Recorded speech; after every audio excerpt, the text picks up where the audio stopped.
آج کل جو موٹیویشنل اسپیکرز ہیں، جو لوگوں کو گائیڈ کر رہے ہیں، وہ بجائے اس کے کہ لوگوں کے نظر میں دنیا کا مسافر خانہ ہونا لے کر آئیں، وہ دنیا کی ویلیو بڑھا رہے ہیں. وہ دنیا کی ویلیو بڑھا رہے ہیں. وہ آپ سے محنت کروا رہے ہیں یہ کہہ کے کہ یہ دنیا بڑی زبردست ہے، لہذا اس میں کھپا دو اپنے آپ کو.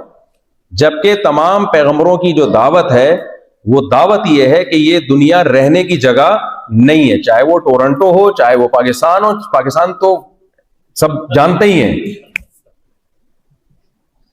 جو ہماری گورنمنٹ نے خاص طور پہ کراچی کا حال کیا ہوا ہے. اللہ کرے حالات ٹھیک ہو جائیں تو پھر. تو یہ دنیا پیغمبر بتاتے ہیں کہ رہنے کی جگہ نہیں ہے، یہ مسافر خانہ ہے.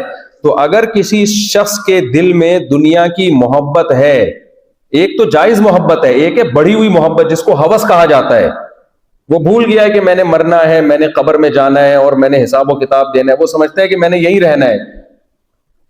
تو یہ بھی دنیا کی محبت ہے. اگر آپ کا تزکیہ ہو جائے، پیغمبروں کی تعلیمات سے آپ پورا فائدہ اٹھائیں، تو اس کا بڑا فائدہ کیا ہوتا ہے؟ آپ کے دل سے دنیا کی محبت نکل جاتی ہے.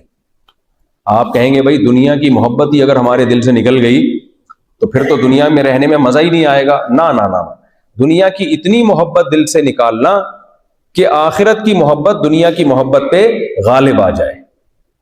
ختم نہیں کرنی ہے دنیا کی محبت. دنیا کی محبت کو آخرت کی محبت سے نیچے نیچے رکھنا ہے. پہلے سپیریئر کیا ہے؟ ترجیح کس کو دینی ہے؟ آخرت کو. اس کا پہلا فائدہ کیا ہوگا؟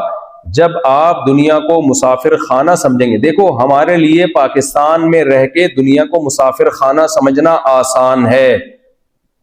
گورنمنٹ ہمیں بار بار سمجھاتی رہتی ہے یہ رہنے کی جگہ نہیں ہے. وہاں کی حکومت ہمیں بتاتی رہتی ہے یہ رہنے کی جگہ نہیں ہے، یہاں سے ایک نہ ایک دن ہم نے جانا ہے. اتنے واقعات ہم دیکھ لیتے ہیں صبح و شام، ہمیں یقین آ جاتا ہے یہ رہنے کی جگہ نہیں ہے، اصل ٹھکانہ ہمارا قبرستان ہے.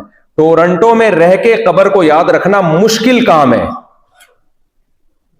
کیونکہ یہاں کوئی بتانے والا نہیں ہے. گورنمنٹ نے آپ کے ساتھ سلوک اتنا اچھا رکھا ہوا ہے کہ آپ کو رہنے کا دل کرتا ہے یہاں پہ. اور آپ یہاں کی ہوا، آکسیجن اور صفائی ستھرائی کو دیکھ کے سمجھ بیٹھتے ہو، اس غلط فہمی میں آ جاتے ہو کہ ہم نے یہاں سے جانا نہیں ہے. اس لیے ہمیں یہاں بلایا جاتا ہے آپ کو بتانے کے لیے کہ آپ نے بھی یہاں سے جانا ہے.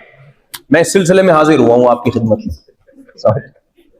کیا آپ بھول گئے ہو کہ ہم نے یہاں سے جانا ہے؟ اب سمجھ میں آئے میں کس سلسلے میں حاضر ہوا. تو اس لیے بھائی دل نہ لگاؤ اس دنیا سے. اس کا بڑا فائدہ کیا ہوگا؟ اس کا سب سے بڑا فائدہ یہ ہوگا کہ آپ کی ٹینشن اور ڈپریشن ہمیشہ کے لیے دور ہو جائے گی، ہمیشہ کے لیے دور.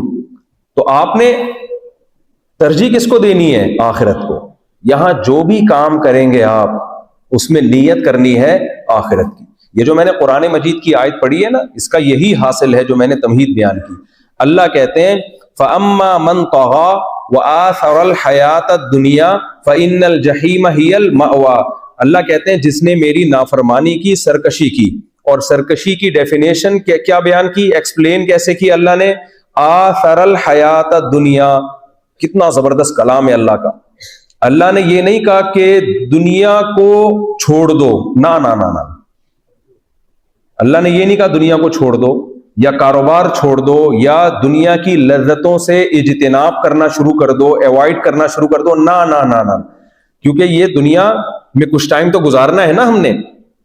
اللہ نے کہا آثر الحیات الدنیا. جب دنیا اور آخرت آپس میں ٹکرا رہے ہوں تو پھر دنیا کو لات مارنی ہے، آخرت کو لات نہیں مارنی. جب تک دنیا اور آخرت کا آپس میں ٹکراؤ نہیں ہوتا، ٹکراؤ کو انگلش میں کیا کہتے ہیں؟ کلیش.